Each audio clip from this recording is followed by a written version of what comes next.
अध्याय कही जाती है वो सुनाने के लिए जा रहे हैं।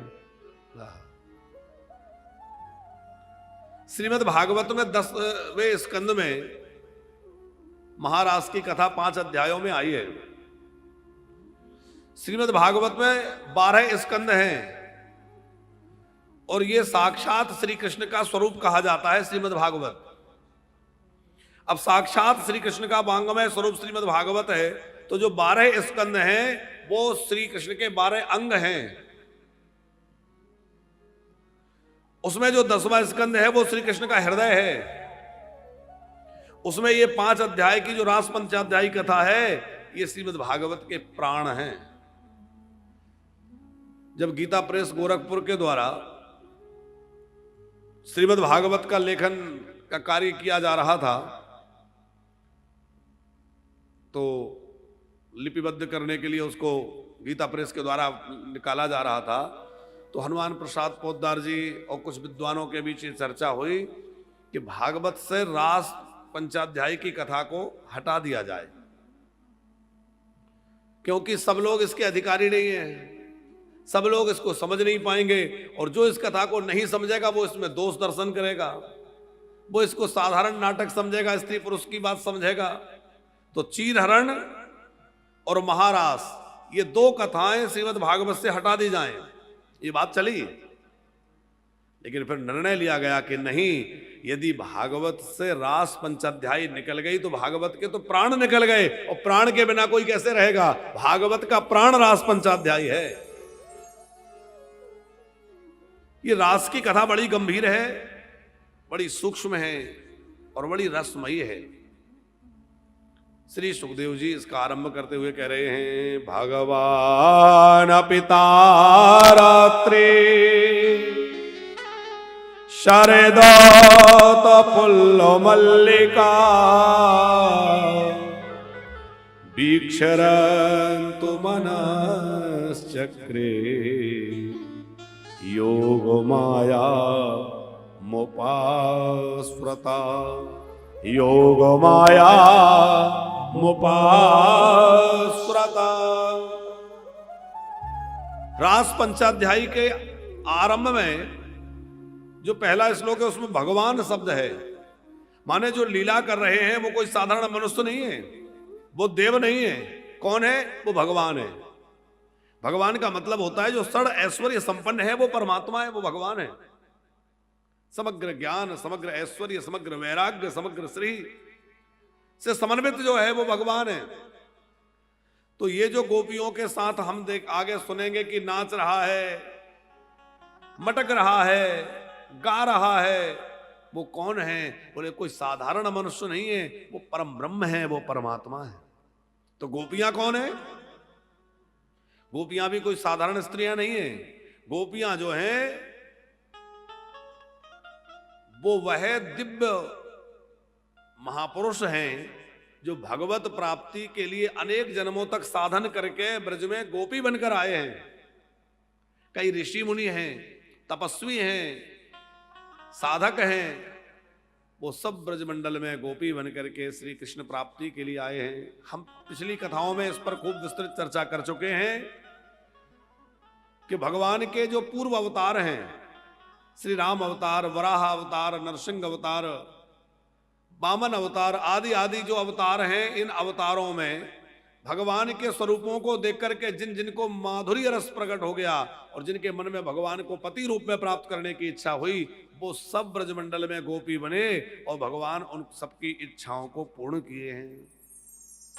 ये सब ऋषि मुनि महात्मा हैं, तपस्वी हैं, वेदों की ऋचाएं हैं, वेदों के मंत्र हैं।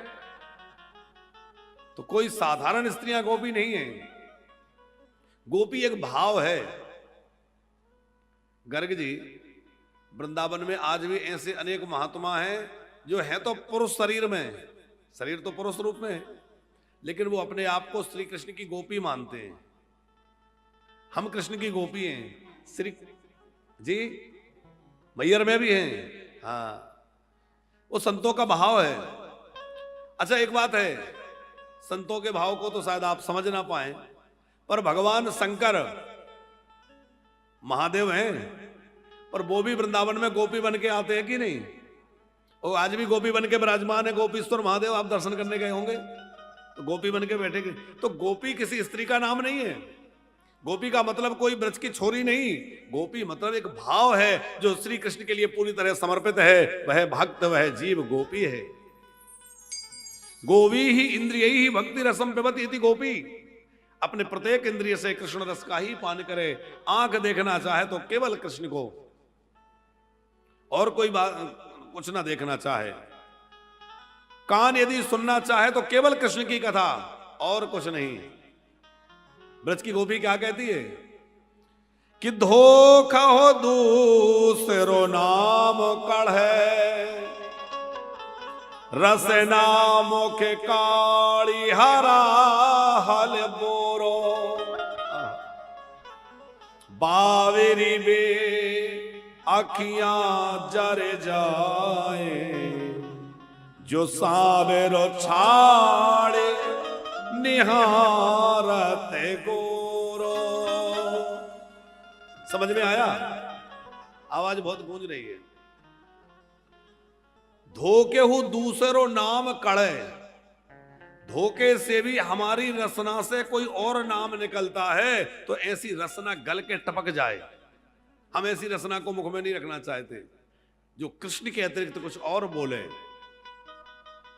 बाबरी बे अखियां जर जाएं, बे आंखें जर जाएं, नष्ट हो जाएं, जो उस कन्हैया उस कारे को छोड़कर किसी और को देखना चाहें वो आंखें बेकार हैं। गोपियां किसी और को देखना ही नहीं चाहती। वो तो जहां देखती हैं उनको अपने प्रियतम श्री कृष्ण का दर्शन होता है। गोपियों का सब कुछ जो भी क्रिया है वो सब कृष्ण किसके लिए है? उनका झाड़ना, बुहारना, लेपन करना, जल भरना, रसोई बनाना, धान कूटना, गाय की धार काढ़ना, दही जमाना, दही बिलौना, माखन निकालना किसके लिए हो रहा है? हर कार्य कृष्ण के लिए हो रहा है, अपने लिए नहीं, अपने सुख के लिए नहीं, परिवार के लिए नहीं। और प्रेम में स्वसुख नहीं होता। जहां स्वसुख की कामना है वहां प्रेम नहीं हो सकता। स्वसुख माने अपने सुख की। जहां अपने प्रियतम को ही प्रसन्न करने की भावना है वह प्रेम है। और गोपियां तो प्रेम की ध्वजा है। वह निरंतर यही चिंतन करती है कि हमारे सावरे कैसे प्रसन्न रहें, उनको कैसे प्रसन्नता मिलेगी। तो वो सब गोपियां रास में सम्मिलित हुई हैं। तो वो कोई साधारण स्त्रियां नहीं है, साधारण बालिकाएं नहीं है। वो सब के सब दिव्य स्वरूप है। देखो, जैसे कोई वात्सल्य रस का उपासक भक्त हो तो वात्सल्य रस का जो भक्त होगा तो भगवान को उसका बेटा बनना पड़ेगा। बहुत ध्यान से समझिएगा। भगवान को अपना बेटा मान के वात्सल्य रस से भज रहा है तो भगवान को उसका बेटा बनना पड़ेगा। और उसके अंदर ये भाव आए कि मैं भगवान की माता हूं या भगवान का पिता हूं, तभी वो भाव पूर्ण होगा। दास रस की पूर्ति तब होगी जब भगवान स्वामी बने और हम दास बने। तो ये भाव मन में दृढ़ आ जाए कि हम भगवान के दास हैं और भगवान हमारे स्वामी हैं, तभी दास रस की पूर्ति होगी। इसी तरह सख्त भाव है तो भगवान हमारे सखा है, ऐसा भाव किसी का है तो भगवान को उसके मित्र बनना पड़ेगा, तभी वो भाव पूरा होगा कि नहीं।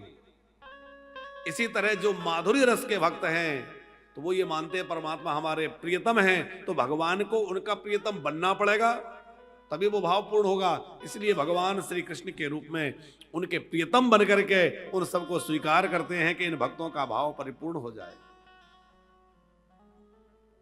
सुखदेव जी कहते हैं, राजन भगवान पिता रात्रि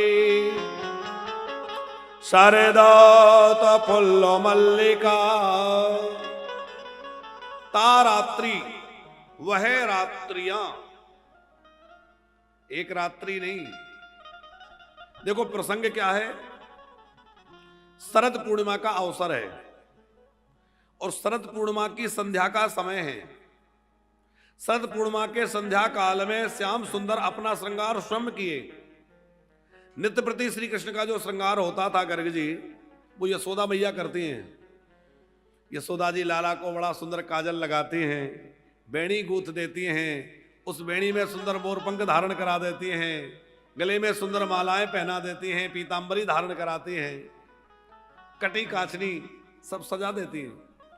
लेकिन शरद पूर्णिमा की संध्या में जब महारास करना है तो श्री कृष्ण ने अपना श्रृंगार स्वयं ही किया। श्री कृष्ण स्वयं जो है सुंदर पीतांबरी पहन करके कमर में फेंटा बांध लिया, उसमें अपनी बांसुरी को दबा लिया, आंखों में अंजन लगाया है और सुंदर मोर पंख का मुकुट धारण करके श्याम सुंदर अपने घर से निकले और यमुना जी के पुलिन पर बंसी बट पर पहुंच गए। और बंसी बट पर जाकर के श्याम सुंदर ने अपनी आश्रिता गोपियों को वह रस प्रदान करने का निश्चय किया। रास का मतलब है रस का समूह, जहां रस प्रकट हो वो रास है।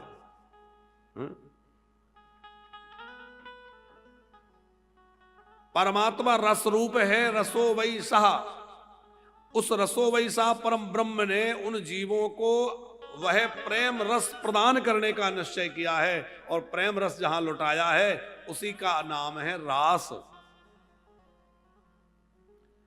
तो तारात्रि शरद पूर्णिमा की रात्रि है, लेकिन उस शरद पूर्णिमा की रात्रि में अनेक रात्रियां प्रकट हो गई, इसलिए बहुवचन का प्रयोग हुआ तारात्रि।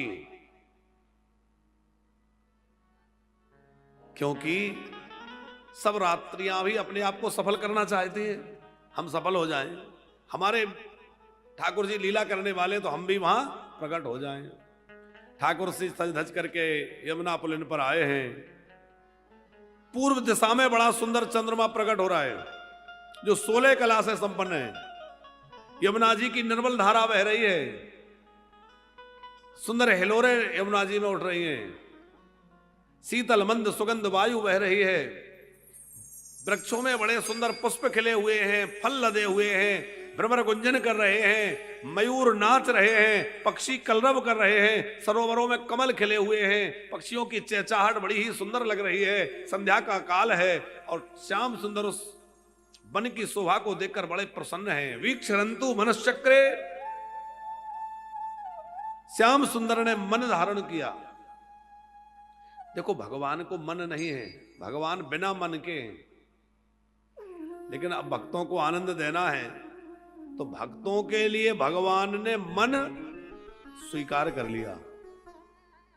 देखो भगवान को ना भूख लगती है, ना भगवान को प्यास लगती है, ना सर्दी लगती है, ना गर्मी लगती है। ये सब द्वंद्व भगवान के साथ नहीं है, क्योंकि वो तो परमात्मा है। लेकिन जब भक्त के अंदर भाव होता है, प्रेम प्रकट होता है, तो भगवान को भूख भी लगने लगती है, प्यास भी लगने लगती है, ठंडी भी लगने लगती है, गर्मी भी लगने लगती है, सब लगता है कि नहीं? क्योंकि भक्ति की भावना है। गर्ग जी गिरिराज जी में एक संत विराजते थे, वो पुष्टि मार्गी थे और बुजुर्ग संत थे, खूब वृद्ध हो चुके थे। पुष्टि मार्ग में जो है अपरस की सेवा होती है और वहां शुद्धि अशुद्धि का बड़ा ध्यान रखा जाता है। तो एक बार मंदिर से कोई बाहर आ जाए तो दोबारा मंदिर में जाने के लिए फिर से स्नान करना पड़ेगा। ऐसे नहीं कि दोबारा ऐसे ही चले गए, बाहर आ गए तो फिर स्नान करो, धुले हुए स्वच्छ वस्त्र पहनो तो अंदर जाओगे। हवेली बोलते हैं वहां, ठाकुर जी की हवेली। तो वो ठाकुर जी की सेवा गिरिराज जी में रह के करते थे। अब ठंडियों का समय था, बड़ी कड़ाके की जोर की ठंडियां पड़ रही थी, ध्यान से सुनना। और वृंदावन की ठंडी तो आप लोग देख ही रहे, जोर की ठंडी थी।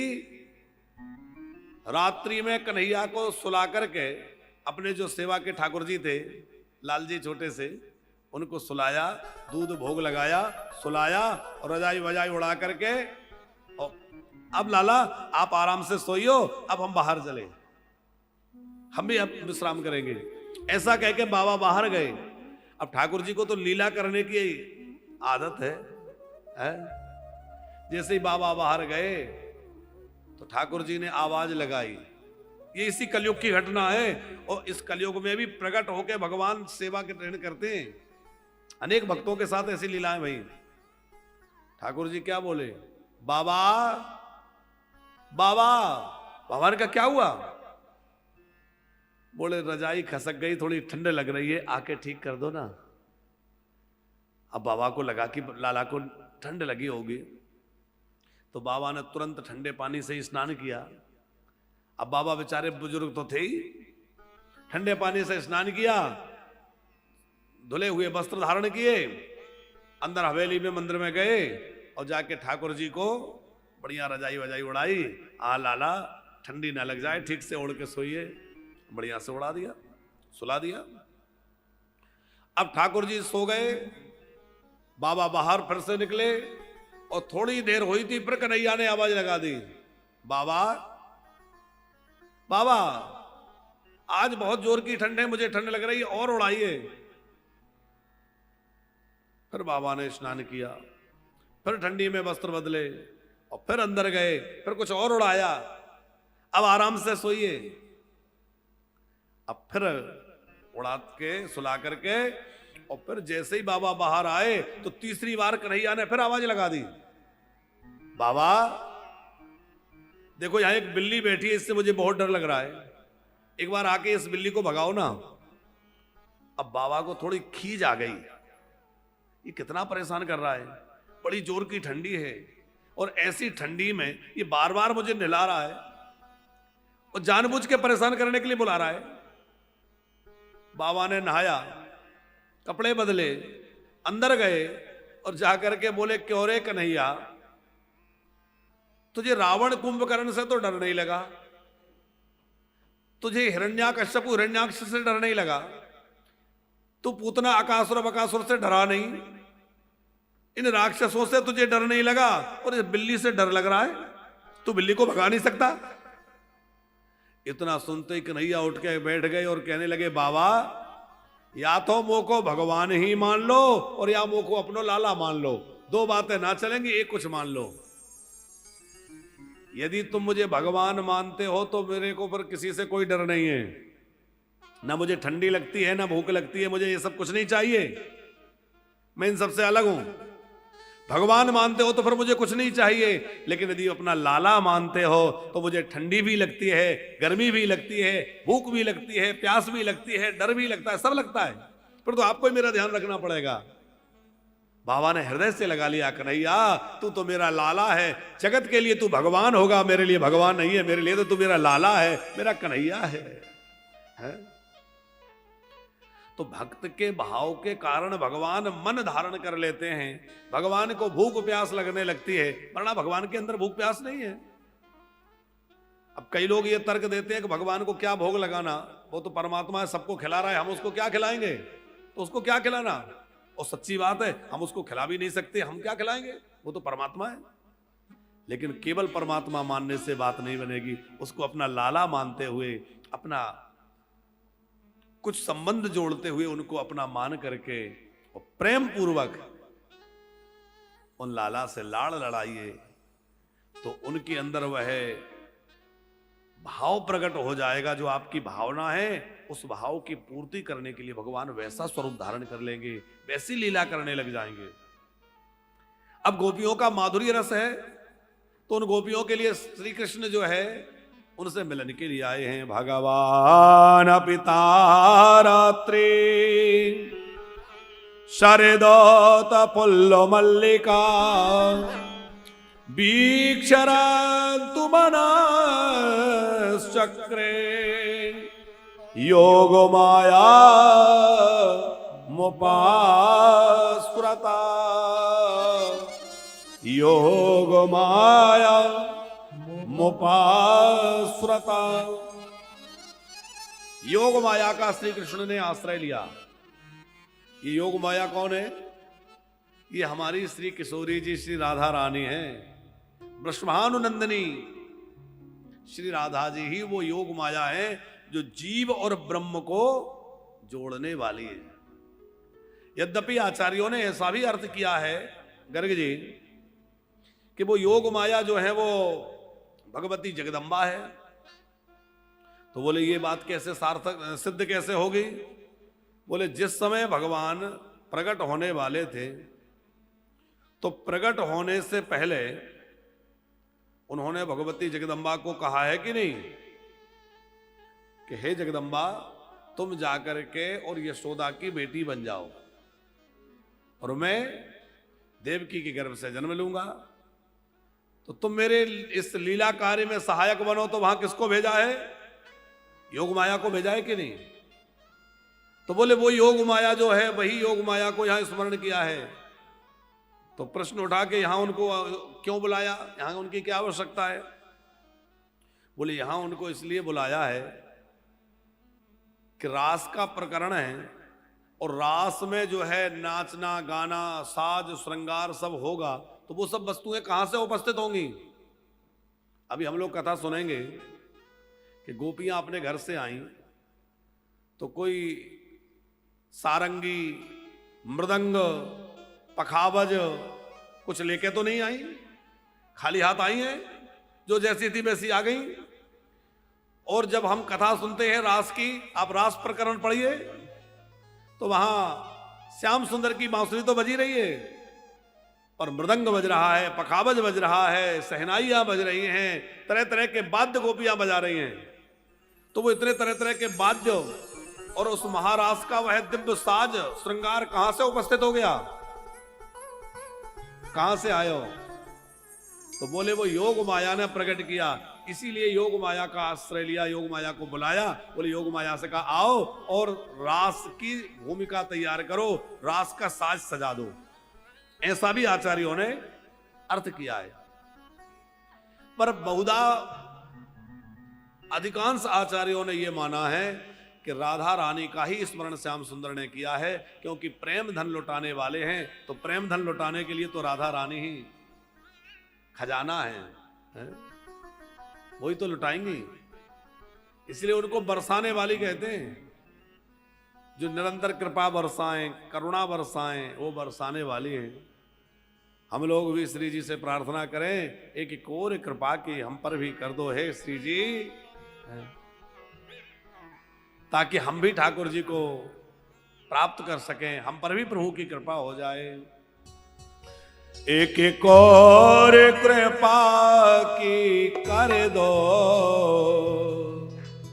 लाडली श्री राधे। एक और कृपा की कर दो लाडली श्री राधे। एक और कृपा की कर दो लाडली श्री राधे। एक और कृपा की कर दो लाडली श्री राधे। ओ लाडली श्री राधे, लाडली श्री राधे, लाडली श्री राधे, स्वामी श्री राधे। ओ दासी के हो दासी की झोली भर दो लाडली श्री राधे। एक और कृपा की कर दो लाडली श्री राधे।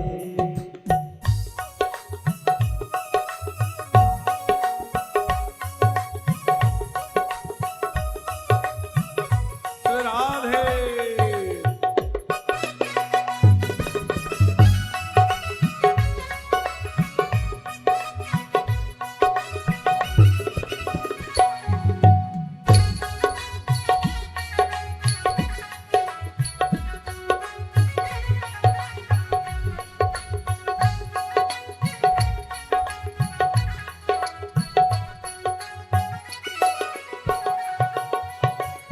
मैं तो राधा राधा सदा रटूंगी।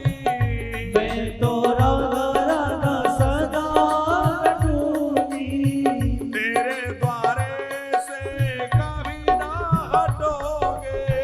तेरे द्वारे से कभी ना हटूंगी। हाँ तेरे द्वारे से कभी ना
भर दो लाडले श्री राधे।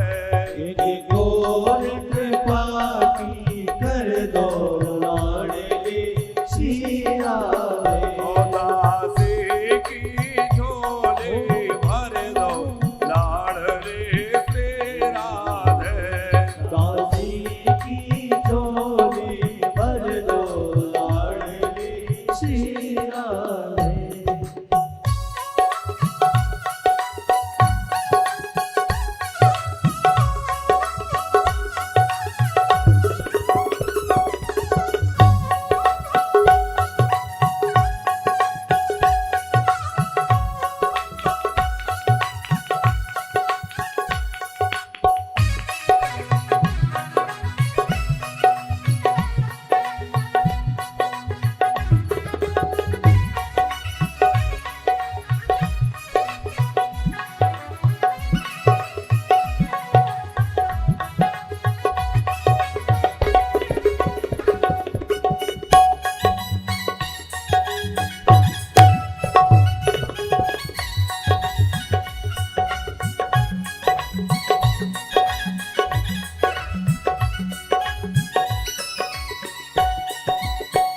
प्रीत की तो सिखा देना मुझे।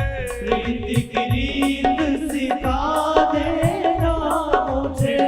नाम का मंत्र बता देना मुझे। नाम का मंत्र बता देना मुझे। नाम का मंत्र बता देना मुझे। नाम का मंत्र बता देना। मेरे मन की जय हो। मेरे मन की व्यथा सब हर लो लाडले श्री राधे। प्रीति को कृपा की कर दो लाडली श्री राधे। ओ लाडली श्री राधे। लाडली श्री राधे। सावली श्री राधे। सावली श्री राधे। ओ दासी के झोली भर दो लाडली श्री राधे। दासी की झोली भर दो लाडली श्री राधे। एक और कृपा की कर दो लाडली श्री राधे। एक और कृपा की कर दो लाडली श्री राधे।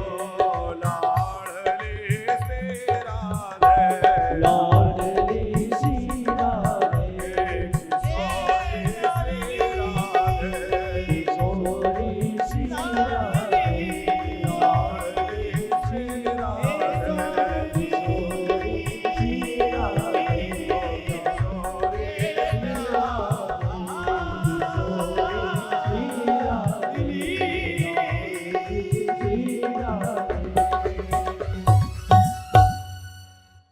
एक और कृपा की कर दो लाडली श्री राधे। और कृपा की कर दो लाडली श्री राधे। बोले राधा रानी की जय। बरसाने वाली की। तो देखो हमारी इतनी योग्यता नहीं है कि भगवान हमें स्वीकार करें, लेकिन राधा जी की कृपा हो जाएगी तो सहज भगवान हमें स्वीकार कर लेंगे। हमारे अंदर इतनी योग्यता कहाँ है? भगवान ने तो कह दिया निर्मल मन जन सो मोहि पावा। अब गर्ग जी हम लोग तो निर्मल बन ही नहीं पाए। अब निर्मल नहीं बन पाए तो भगवान कैसे मिले? तो बोले भैया भगवान तो जल्दी नहीं स्वीकार करें, पर माता जी के चरण पकड़ लिए जाएं। जैसे बच्चा गंदा हाथ पैर गंदे कर ले, वो गंदगी में कपड़े खराब कर ले, तो पिताजी भले ही घृणा करें पर माँ थोड़ी घृणा करती है। माँ तो उठा लेती है, नहलाती है, धुलाती है, कपड़े बदलती है, श्रृंगार करती है। और पिताजी जो थोड़ी देर पहले घृणा कर रहे थे वही कहते हैं लाओ मुझे दे दो, वो गोद में ले लेते हैं, लाड़ लड़ाने लगते हैं। तो भैया भगवान कहते हैं निर्मल मन जन सो मोहि पावा। भगवान को तो निर्मल जन प्रिय हैं, लेकिन यदि श्री जी कृपा कर दें तो वो हमें सहज स्वीकार कर लेंगे। श्री जी हमें एक तो निर्मल बना देंगे। जानकी जी के लिए हमारे गोस्वामी जी कहते हैं जासु कृपा निर्मल मति पावो, जासु कृपा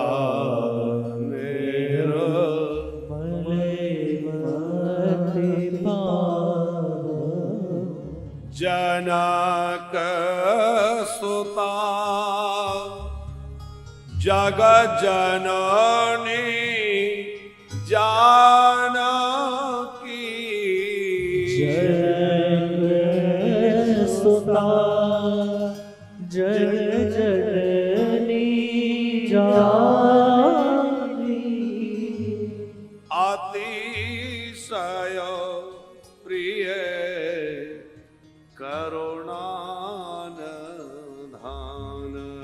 के, अतिशय प्रिय करुणानिधान, ताके जोग पद कमल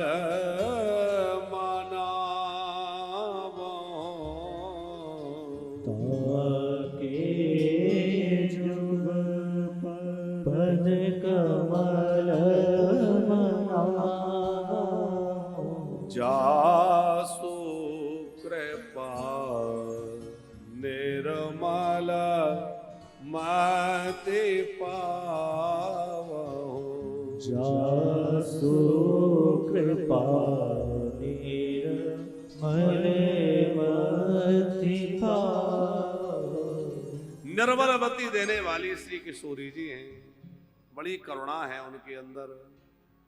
वह हमारी योग्यता अयोग्यता का विचार नहीं करेंगी, वह तो सहज स्वीकार कर लेंगी। बच्चा योग्य हो और या अयोग्य हो, मां के लिए तो सब प्रिय होते हैं। किसी मां के गर्भ से कोई ऐसा बच्चा भी जन्म ले जो अयोग्य है, मां के साथ ही झगड़ा करता है या मूर्ख है, तो ऐसे बच्चे को भी तो मां प्रेम करती है कि नहीं? क्योंकि मां का हृदय तो मां का हृदय होता है। श्री किशोरी जी तो सब पे कृपा करुणा करने वाली हैं, इसलिए उनका आश्रय यहां लिया गया है। योग माया मुपाश्रता। और फिर श्री कृष्ण ने अपनी बांसुरी बजाना प्रारंभ किया है। सुखदेव जी कह रहे हैं किन्निशम्य गीता तदनांगवर्धनम व्रज स्त्रियः कृष्ण गृहीत मानसा आजग्मुरन्यो नमलक्षितोद्यमा शयत्र कांतो जवलोलकुंडला शयत्र कांतो जवलोलकुंडला। निशम्य गीतम तदनंग वर्धनम।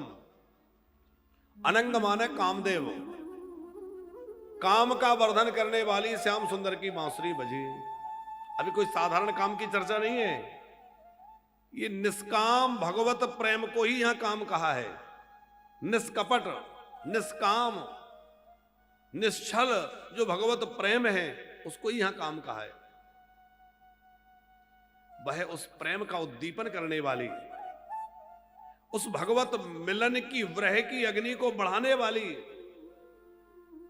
भगवान के प्रेम को बढ़ाने वाली श्याम सुंदर की बंसी बजी और श्याम सुंदर ने अपने अधरों से बांसुरी को लगाया, उसमें स्वर फूका, बड़े जोर की स्वर लहरी सारे ब्रजमंडल में गूंज पड़ी।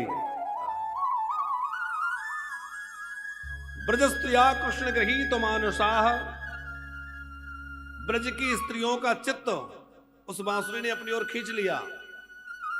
अरे ब्रज की स्त्रियों का चित्त तो सदा सर्वदा कृष्ण की ओर ही था, उनका चित्त तो कृष्ण से हटता ही नहीं, पर उन्होंने हठात जबरदस्ती अपने मन को संसार में लगा रखा है ताकि व्यवहार चलता रहे, गृहस्थी चलती रहे। तो किसी प्रकार उन्होंने अपने मन को रोक रखा है। बांसुरी सुनकर के अब उनका मन उनके बस में नहीं रहा। मन का जो भय, संकोच, धैर्य, मर्यादा है वो बांसुरी ने छीन ली और अब गोपियां कृष्ण मिलन के लिए व्याकुल होकर निकल पड़ी, घर से निकल पड़ी। कुछ गोपियां अपने घर के कामों में लगी थी, कोई घर का लेपन कर रही है, कोई गऊ का दूध दोहन कर रही है, कोई अपना श्रृंगार कर रही है, कोई पति को भोजन परोस रही है। तो जो जैसी जिस क्रिया में लगी थी उसको वहीं छोड़ दिया। अब गोदोहन करने वाली जो गोपी है वो बछड़ा खोलना भूल गई, मुझे क्या करना है क्या नहीं उसको होश नहीं है, वो वहीं से दौड़ पड़ी। जो पति को भोजन परोस रही थी, अभी पति का भोजन पूरा हुआ नहीं कि वो बीच में ही चल दी।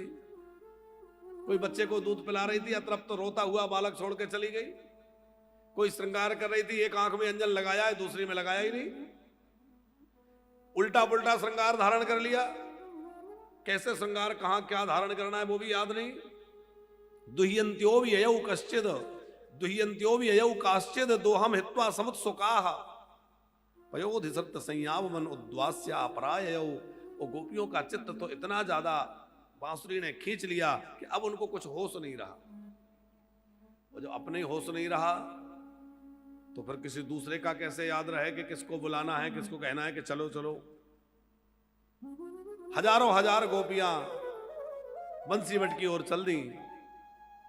कुछ गोपियों को उनके घर परिवार के लोगों ने बलपूर्वक रोक लिया और कमरे में बंद करके बाहर से दरवाजा बंद कर दिया। कहां जा रही हो, ये क्या तरीका है। लेकिन वो गोपियां सबसे पहले पहुंच गई। कैसे कि उनका ये पांच भौतिक शरीर तो घर में रह गया और उनको दिव्य देह प्राप्त हो गई और वो महारास में कृष्ण के पास पहुंच गई। क्योंकि ये तो आत्मा और परमात्मा का मिलन है, ये कोई जीव, ये कोई स्त्री पुरुष का मिलन नहीं है, आत्मा परमात्मा का मिलन है, जीव और ब्रह्म का मिलन है। जहोर गुणमयम देहम सद्या प्रक्षीण वंदना। हजारों हजार गोपियों को आते देख करके श्री कृष्ण बड़े प्रसन्न हुए और खूब स्वागत किया। आओ आओ गोपियों आओ, स्वागत है स्वागत है। स्वागतम वो महाभागा प्रियम किम करवाणी वा व्रजस्यानामयम कश्चित ब्रूतागमन कारणम। आओ आओ, तुम सबके आगमन का क्या कारण है, कैसे चली आई। अच्छा, किसी को आप निमंत्रण दे के बुलाएं और निश्चित समय पे वो आ जाए और आने के बाद आप उससे पूछे कि और कैसे आना हुआ, तो उसको कैसा लगेगा। एक तो आपने निमंत्रण दे के बुलाया और आपने ये भी कहा कि आइए यहीं भोजन होगा, यहीं आपका निमंत्रण है, और वो आ जाए और दरवाजा उसने खटखटाया, आपने दरवाजा खोला और देखते ही आप उससे पूछे कि और कैसे आना हुआ, बताइए क्या बात है। ऐसे ही श्री कृष्ण ने एक तो बांसुरी बजा के उन गोपियों को बुला लिया। अब बंसी सुन के वो दौड़ के चली आई और आप पूछ रहे हो क्यों आई है। तो गोपियों को ये बात बड़ी अटपटी लगी।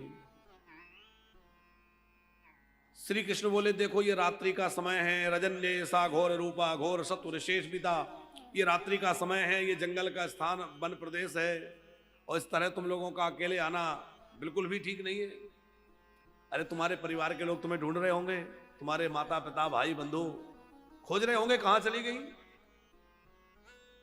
देखो अब तुम लोग आई तो ठीक है, अब तुमने वन की शोभा देख ली, हमसे मिल भी लिया, अब अपने अपने घर लौट जाओ। और जैसे ही लौट जाने की बात कही तो गोपियां तो व्याकुल हो गई, उनका खिलता हुआ मुख कमल कुमला गया, वह अश्रुपात करने लग गई। आखिर लौटने की क्यों कह रहे हैं? क्योंकि कई जन्मों के बाद तो आज मिलने का समय आया है, वो हमसे लौट जाने का कह रहे हैं। तो गोपियों की व्याकुलता बहुत बढ़ गई। श्री कृष्ण समझाने लगे, देवियों, मातेरा पितरा पुत्रा भ्रात्रा पतयश्च वा विचिन्वन्ति पश्यन्तो माकृणं बंधु साध्वसम्। तुम्हारे माता पिता परिवारजन तुम्हें खोज रहे होंगे, जाओ जाकर के उनसे मिलो। इतना सुनकर के गोपियां रोते हुए कहने लगी, भगवान हे श्याम सुंदर,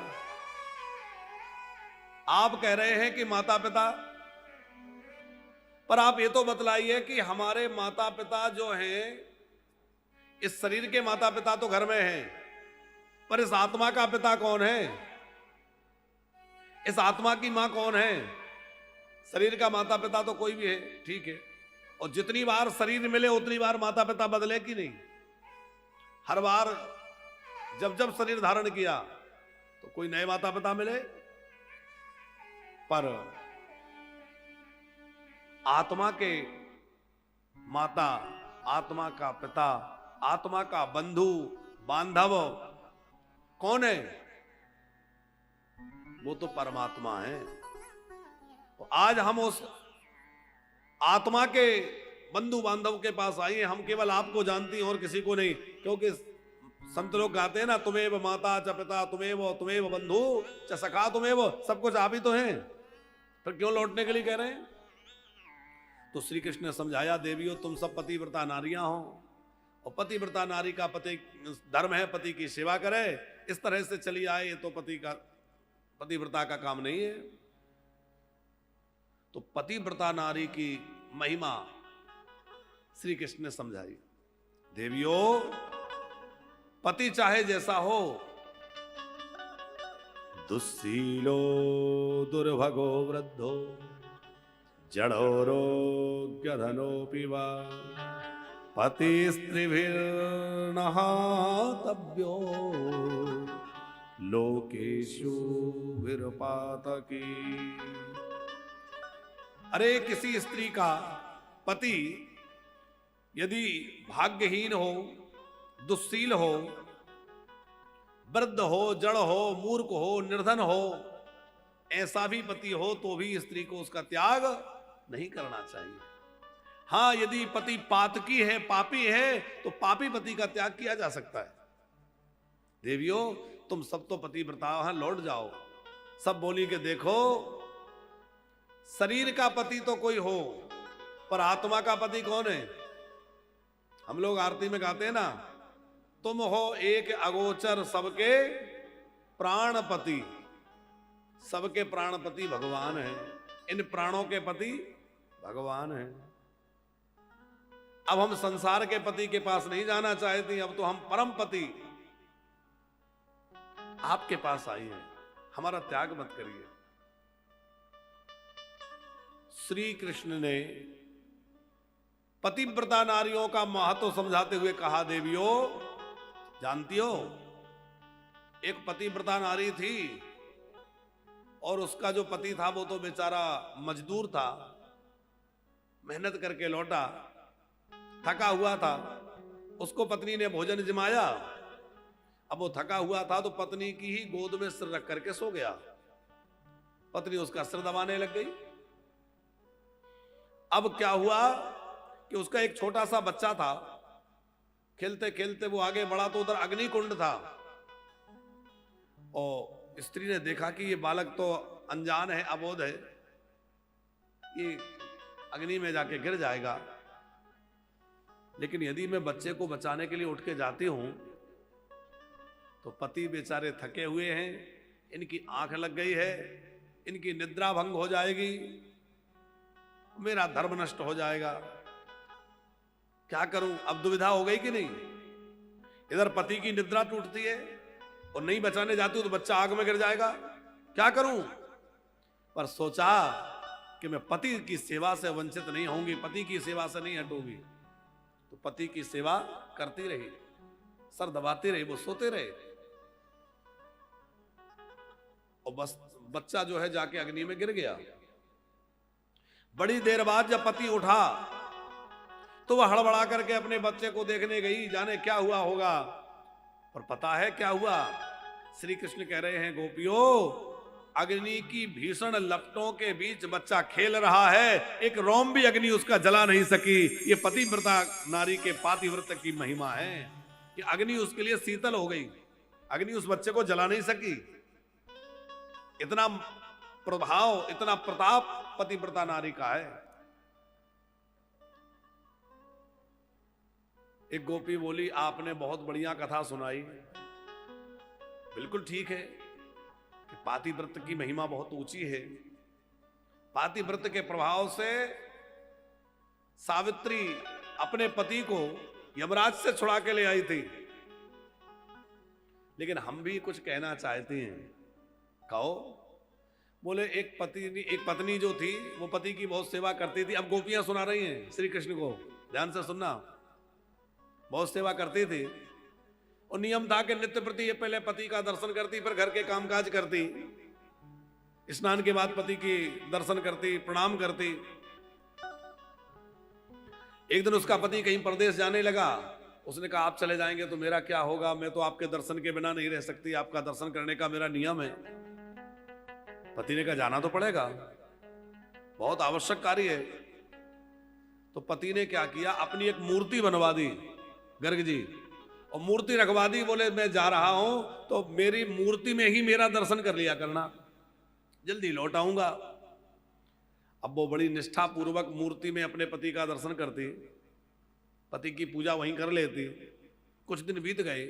एक दिन उसका पति परदेश से लौट के आया, और जब पति आया तो वो दरवाजा बंद था और मिट्टी की मूर्ति में पति की पूजा कर रही थी। तो गोपियां श्री कृष्ण से पूछ रही हैं, ये बतलाइए उस समय उस नारी का धर्म क्या है, मिट्टी की मूर्ति की पूजा करे या असली पति जो दरवाजे पे खड़ा होकर दरवाजा बजा रहा है उसके लिए दरवाजा खोले। श्री कृष्ण बोले, देखो मिट्टी की मूर्ति तो तब तक थी जब तक असली पति बाहर चला गया था, अब जब असली आ गया तो फिर मिट्टी की मूर्ति की पूजा क्या, पर तो अगवानी करना चाहिए असली पति की। गोपियां बोली, आपने एकदम बढ़िया निर्णय किया है। ये संसार के जो पति हैं ये मिट्टी की मूर्ति है, पति में परमेश्वर को देखना चाहिए, ये बिल्कुल ठीक है। लेकिन जब परमेश्वर ही पति बनकर के आ जाए तो भैया फिर मिट्टी की मूर्ति नहीं, फिर तो उस परम पति की सेवा करनी चाहिए। अब आपने दरवाजा जो खटखटा दिया है,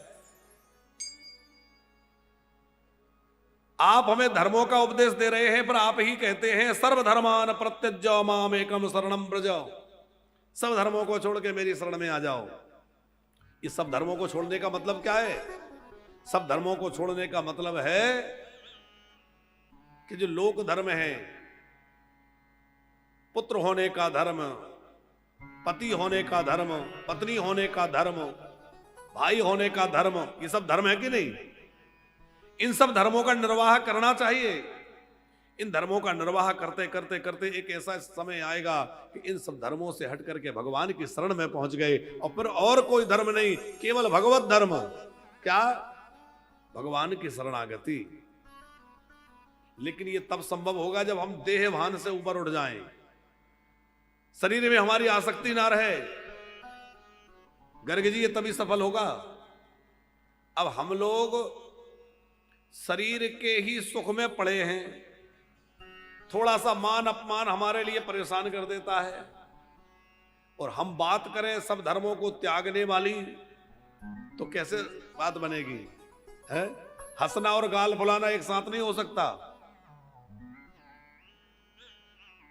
जब हमें मान और अपमान एक बराबर लगने लगे, जब हमें शरीर के सुख की कोई चाह नहीं रहे, शरीर की सुख दुख के द्वंद्व से हमें कोई प्रभाव ना हो, तब हम उस बात को कह सकते हैं। लेकिन तब तक जब तक हमें शरीर में ममता है, शरीर में अहमता और संसार में ममता है, तब तक तो हमें सब धर्मों को निभाना होगा। उन धर्मों को निभाते निभाते ही आगे बढ़ना होगा। श्री कृष्ण ने कहा, गोपियों क्या चाहती हो? गोपियां बोली, आपका सानिध्य चाहती हैं। सिंचांग अधुरामृत पूरकेन हासावलोक कलगीत क्षयाग्नि नोचेद्वयं ब्रहे। गोपियां कह रही हैं, भगवान हम आपके अधरामृत को चाहती हैं, आपके शरणागति को चाहती हैं। अधरामृत माने इस धरा पर जो अमृत नहीं है वह है अधरामृत। श्याम सुंदर ने उन गोपियों को स्वीकार किया और गोपियों के साथ श्री कृष्ण नाचने लगे। अब श्याम सुंदर की बांसुरी बजने लगी, गोपियां भी नाचने लगी, श्री कृष्ण भी नाचने लगे। और आज जो है बड़ा अद्भुत साज श्रृंगार रास के साथ उस रास मंडल में प्रकट हो गया। आज बनोनी को रास बनायो, आज बनोनी को रास बनायो, आज बननी को रास बनायो, आज बननी को रास बनायो। बोले ने पवित्र सुभग यमुना जल, बोले पवित्र सुभग यमुना जल, सुलने पवित्र सुभग यमुना तट, बोले पवित्र सुभग यमुना तट। मोहन वेणु बजायो, मोहन वेणु बजायो, हाँ मोहन वेणु बजायो, मोहन वेणु बजायो। आज बनोनी को रास बनायो, आज बननी को रास बनायो, आज बननी को।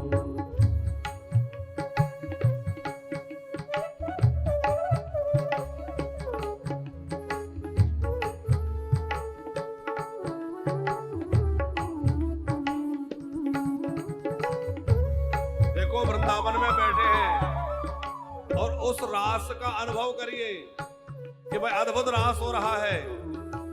मध्य में श्याम सुंदर है, चारों ओर गोपियां हैं, गोपियां सजी धजी हैं और विविध वाद्य बजाते हुए बड़े सुंदर नृत्य कर रहे हैं।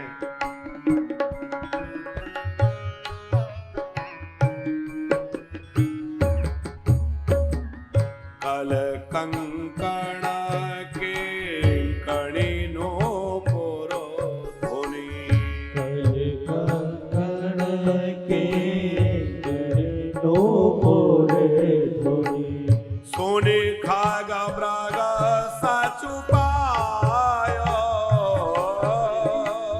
सोनी भगवन सच पायो। देखो गोपियों के कंकण, किंकणी, किंकणी बोलते हैं करधनी को। गोपियों के कंकण बज रहे हैं, करधनी बज रही है, नूपुर की ध्वनि हो रही है। कल कंकण किंकण नूपुर ध्वनि, कंकण के कणिनो पुरो धोनी, सोनी खागा मृग साचु पायो, सोनी भगवन सच पायो। जोवतेन मंडल मध्य श्याम घन, जुवतिन मंडल मध्य श्याम। उन युवतियों के गोपियों के मध्य में श्याम सुंदर ऐसे लग रहे जैसे तारों के बीच में चंद्रमा सुशोभित हो रहे हों। जो तेने मंडल मध्य श्याम घन, शुभदिन मंडल मध्य श्याम घन, सारंग राग जमायो, सारंग राग जमायो, आज बननी को रास बनायो, आज बननी को रास बनायो, आज बननी को रास बनायो, आज बननी को रास बनायो, ताले मृदंग उपंज मुरज ढप, ताले मृदंग उपज मुरज ढप, मिली रस सिंधु बढ़ायो, मेरे रस से तो बढ़ायो, विविध प्रकार के वाद्य बज रहे हैं। श्याम सुंदर की बांसुरी बज रही है तो मृदंग, मुरज, थापो, इस सब का बड़ा जोर का शब्द हो रहा है और ऐसा लग रहा है कि करोड़ों करोड़ कामदेव प्रकट हो गए। अद्भुत वह संगीत वाद्य वहां बज रहे हैं। ताले मृदंग उपंज मुरज ढप, ताले मृदंग उपज मुरज ढप, मिले रस सिंधु बढ़ायो, मेरे रस से तो बढ़ायो, विविध विषद रस भारो नंदनी, विविध विषद रस भानो नंदनी, अंग सुगंध दिखायो, अंग सुगंध दिखायो, जो बननी को रास बनायो, आज बननी को रास बनायो, आज बननी को रास बनायो, आज बननी को रास बनायो, अभिनय निपुण लटति लट लोचन, अभिनय लट लोचन, प्रकोटि अनांग नचायो, प्रकृति अनंग नचायो, तत्ताते धरत नूतन गति, तत्ताथे भरत नूतन गति। अब वो जो ताल मृदंग बज रहे हैं ना, श्याम सुंदर उनके ताल पर नाच रहे हैं तो तत्ता थई थई करते करते कन्हैया बड़े प्रेम से झूम रहे हैं और खूब नृत्य कर रहे हैं। 3 तरह के रास मंडल हैं। एक रास मंडल ऐसा है जिसमें मध्य में श्याम सुंदर है और चारों ओर गोपियों ने गोल घेरा बना रखा है। एक श्याम सुंदर है, मंडलाकार गोपियां हैं। दूसरा रास मंडल ऐसा है जिसमें एक गोल घेरा है, जिसमें एक गोपी है, फिर एक कृष्ण है, फिर एक गोपी है, फिर एक कृष्ण है। माने श्याम सुंदर ने अनेक रूप धारण कर लिए, हर गोपी के बाद श्री कृष्ण है। और तीसरा रास मंडल ऐसा है जिसमें एक गोपी एक कृष्ण अलग हैं, एक गोपी एक कृष्ण अलग हैं। ऐसे लोग गरबा में करते हैं ना, एक दूसरे की गलवैयां डाले हैं, हाथ पकड़े हुए हैं और नृत्य कर रहे हैं। तत्ताते धरत नूतन गति, तत्ताते धरत नूतन गति, पति ब्रज राज रिझायो, पति ब्रज राज रिझायो, आजो बनोरी को रास रचायो, आज बनरी को रास रचायो, आजो बनोरी को रास रचायो, आज बनरी को रास रचायो, बरसत को सोम मुदित नाभ नायक, बरसत को सोम मुदित नाभ नायक। अब जो है देवता आकाश से उस छवि का दर्शन कर रहे हैं, उस लीला का दर्शन देवता आकाश से कर रहे हैं। तो जो देवताओं के राजा इंद्र हैं, वह देवताओं के सहित उस लीला को देख के विस्मय में पड़े हुए हैं। और वहां से कल्प वृक्ष के पुष्पों, सुंदर सुंदर पुष्प ऊपर से बरसा रहे हैं। तो उस रास मंडल के ऊपर पुष्पों की झरी लग रही है। बरसत को सोम मुदित नाभ नायक, बरसत को सोम मुदित नाभ नायक, इंद्र निशान बजायो, इंद्र निशान बजायो, हित हरिवंश रसिक राधापति, नित हरिवंश रसिक राधापति, जस बितान जग छायो, जस बिताने जग छायो, आजो बनरी को रास बनायो, आज बनरी को रास बनायो, आजो बनरी को रास बनायो, आज बनरी को, आजो बनरी को, आजो बनरी को। बड़ा अद्भुत रास चल रहा है। अब देखिए, नाचते नाचते गोपियों के मन में एक भाव आया। गर्ग जी, उनके अंदर अपने सौभाग्य का विचार आया।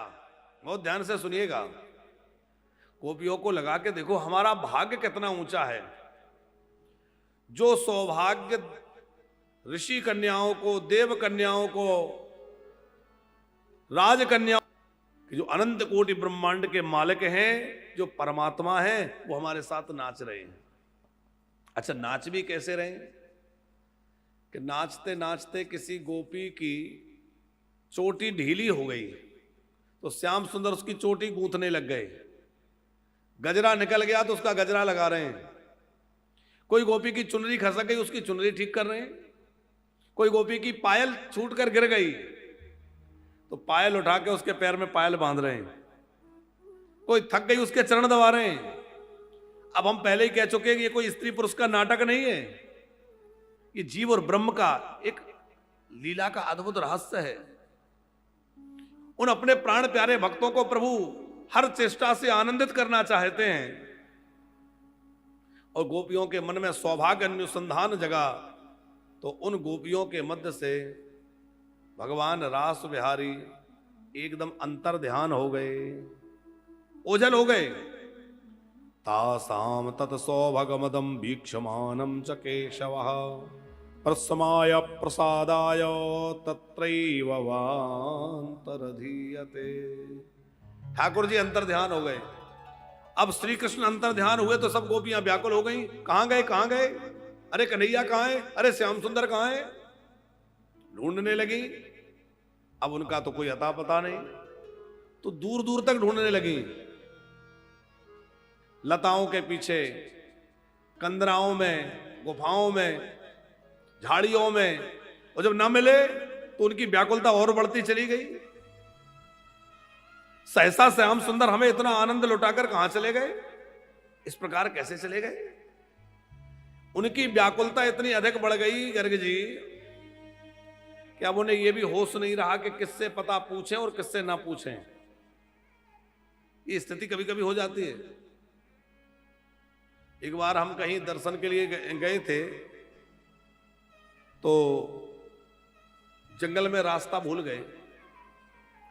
अब जंगल में रास्ता पहले पैदल ही जाते थे, पैदल गए, रास्ता भूल गए, तो छोटा सा बच्चा भी कोई दिख जाए तो उसी से पूछने लगे भैया वहां जाना है। अब उसने देखा हो ना देखा हो, कोई वन में रहने वाला व्यक्ति जिसको हमारी भाषा भी ठीक से समझ नहीं आ रही हमें उसकी बात, लेकिन हम उसी से पूछ रहे हैं भैया हमें वहां जाना है, कहां से जाना, क्योंकि कोई दिख ही नहीं रहा। तो जंगल में किससे पूछोगे, व्याकुलता इतनी बढ़ जाएगी कि जो दिख जाए। अब गोपियों की व्याकुलता तो और ऐसी स्थिति में पहुंच गई है कि उनको यह भी होश नहीं है कि किससे पूछें, तो वो वृक्षों से पूछ रही हैं। हे बरगद, तुम तो बड़े वयोवृद्ध हो, तुमने तो हमारे कृष्ण को देखा होगा, हमारे कन्हैया कहां चले गए। एक पीपल के पास बैठ गई, हे पीपल तुम तो उन्हीं का स्वरूप हो, तुम बताओ वो कहां हैं।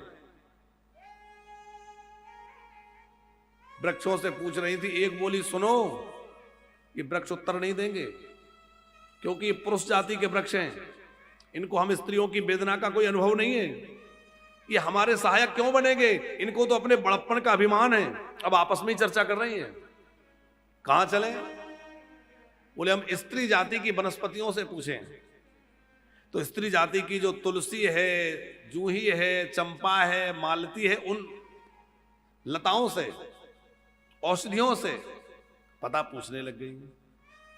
कश्चिद तुलसी कल्याणी गोविंद चरण प्रिय सहत्वालि कुलैर बिभ्रद दृष्टते प्रयोच्युतः। हे तुलसी, तुम गोविंद की प्रिया हो, गोविंद चरण प्रिय। क्या तुमने श्याम सुंदर को देखा है, कहां गए वो। अब तुलसी से कोई उत्तर नहीं मिला।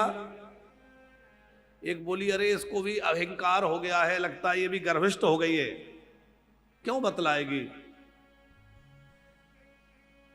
गोपियां रोते रोते आगे बढ़ी।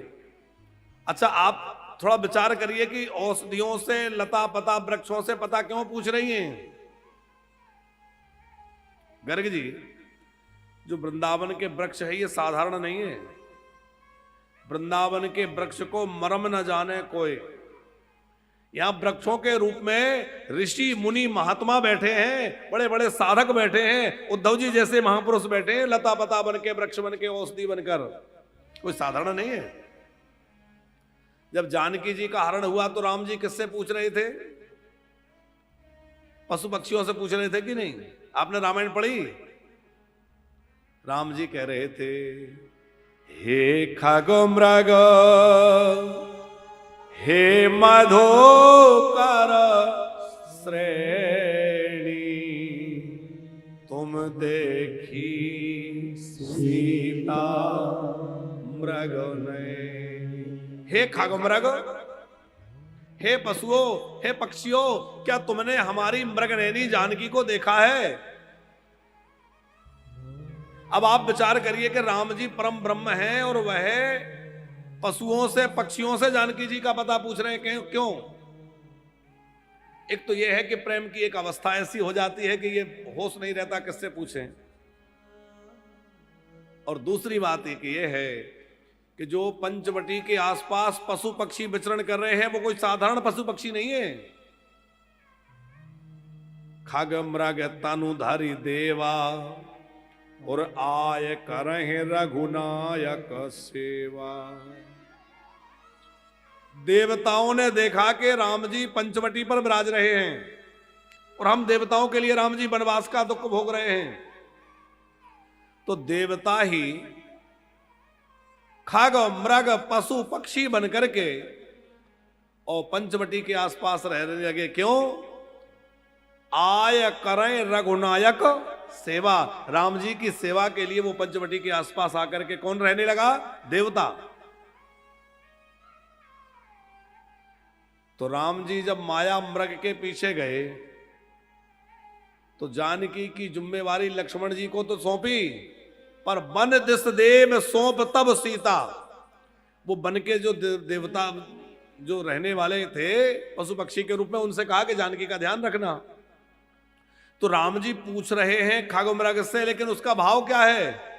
खग मृग के रूप में रहने वाले देवताओं से पूछ रहे हैं कि तुम लोगों ने तो देखा होगा जानकी कहां चली गई, तुम बतलाओ। तो इसलिए हे खग मृग हे मधुकर श्रेणी और तुम देखी सीता मृग। तो देखने में तो वो पशु पक्षी हैं, पर वो पशु पक्षी नहीं है। कौन है? देवता। उसी प्रकार वृंदावन में गोपियां जिन वृक्षों से लता पताओं से पता पूछ रही हैं, वो देखने में तो वृक्ष हैं, लता पताएं हैं, और वस्तुतः वो कौन है? बोले वस्तुतः वो ऋषि मुनि हैं, वो साधक हैं जो वृंदावन में वृक्ष बन के खड़े हुए हैं, लता औषधि बन के खड़े हुए हैं और तपस्या कर रहे हैं, कृष्ण रस का आनंद ले रहे हैं। कश्चिद तुलसी कल्याणी गोविंद चरण प्रिय। अरे आप तो गोविंद की प्राण वल्लभा है, आप बतलाओ कहां है वो? अच्युत है वो। अच्युत का मतलब समझते हैं? जो अपनी बात से कभी नीचे ना गिरे, अपनी बात से ना मुकरे, वो अच्युत। तो ये बात इसलिए कह रही गोपियां के इन्होंने शरणागतों की रक्षा का व्रत ले रखा है, वचन दे रखा है कि शरण में आए हुए का मैं त्याग नहीं करूंगा। और हम अपना सब कुछ छोड़ छाड़ कर इनके शरण में आई और ये हमें छोड़कर चले गए, तो ये कैसे अच्युत हैं? उलाहना एक तरह का ही है। क्या वो अपने इस बात को भूल गए कि उन्होंने समुद्र को साक्षी बनाकर शरणागतों की रक्षा का व्रत ले रखा है? गर्ग जी कोई संकल्प करता है तो हाथ में जल लेता है, और थोड़ा सा जल हाथ में लेकर जब कोई संकल्प करता है तो प्राणपण से अपने संकल्प का निर्वाह करता है। जब तक उसके सामर्थ्य में शक्ति में है वो प्रयास करता है कि भैया मैंने हाथ में जल लेकर संकल्प किया है, मैं अपने वचन से नहीं हटूंगा। संकल्प करने वाला व्यक्ति इस बात का ध्यान रखता है कि नहीं?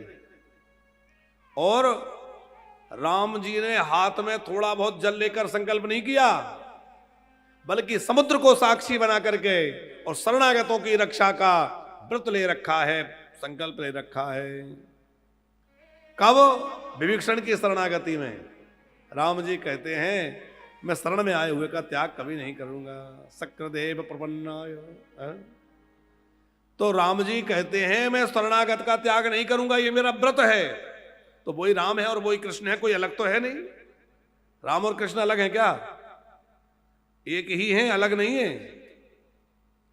गोपियां कह रही हैं कि जब उन्होंने शरणागत की रक्षा का नियम ले रखा है तो हमें छोड़कर कैसे चले गए? क्या उन्होंने अपने व्रत को भुला दिया? क्या अपने वचन से मुकर गए? धीरे धीरे यमुना जी की ओर बढ़ी और गोपियां जब यमुना जी के पास गई तो यमुना जी को प्रणाम किया।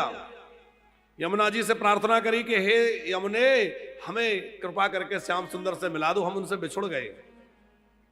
और यमुना जी कितनी करुणामयी है।